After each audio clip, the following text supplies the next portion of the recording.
Sherlock Holmes was the easiest. He doesn't hide where he lives and he doesn't have much protection. Beyond Birth, they had some interesting puzzles, but we didn't really need to focus on the puzzles to beat him.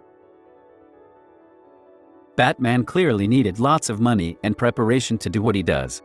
Not to mention Bruce Wayne comes back and right after Batman appears on scene, making it obvious who Batman is. Britannia has a lot of their main royal family as the people making orders, and we know almost all of them, which made it easier to manipulate people with Geass to get to them. Omni-Man, though seemingly indestructible, left a lot of clues that he murdered the Guardians of the Globe, and since we know physical attacks likely won't work, it means some other kind of sensory damage could be done, which is how we found his weaknesses. Isabella had controlled our lives from the moment we were born, which is the main difficulty faced here, as our entire lives were controlled from the beginning. However, because of the requirements that the demons needed, it allowed us to roam freely at the orphanage and make plans. Kira wanted himself to know to the world, which is what allowed us to find clues about him. Once he was tricked, he attempted to come after us, which just ended up revealing more clues about who Kira is and what he's capable of. Zero's biggest mistake was saving Suzaku at the beginning, then later letting him go. This led to an obvious connection that Zero had some connection to Suzaku.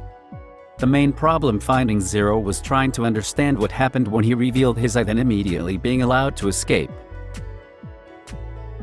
The thing was very sneaky and it possibly could have killed the entire crew. Most of the clues were overlooked as to what was happening in the movie, but if they were realized, the crew could have tested it really quickly to figure out what was happening. Joker was very mysterious. Nobody knew who he was or where to find him or even what he was planning. However, we did know he was using corrupt police for most of his plans, so that allowed me to attempt to trap him with his own men. L was very mysterious. Nearly no information surrounding him other than the cases he solved. He also knew exactly how Kira could kill, which means Kira would have to get close to L and attempt to reveal his name. Similar to Joker, we knew L had some connections with the police as he was using them to get information. I could manipulate L through our father to get close to L without coming off as suspicious.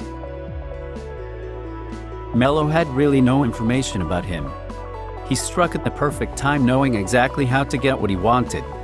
However, his quickness to try and get the Death Note without knowing too much about it allowed me as light to use this to my advantage and switch the notebook with the fake.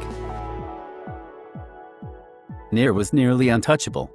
We knew nothing about him and he knew almost everything about Kira. He had the best people from each government agency on his side and the previous work from L to help him. The only way Kira would be able to beat Nier is if he revealed himself or anyone he was working with.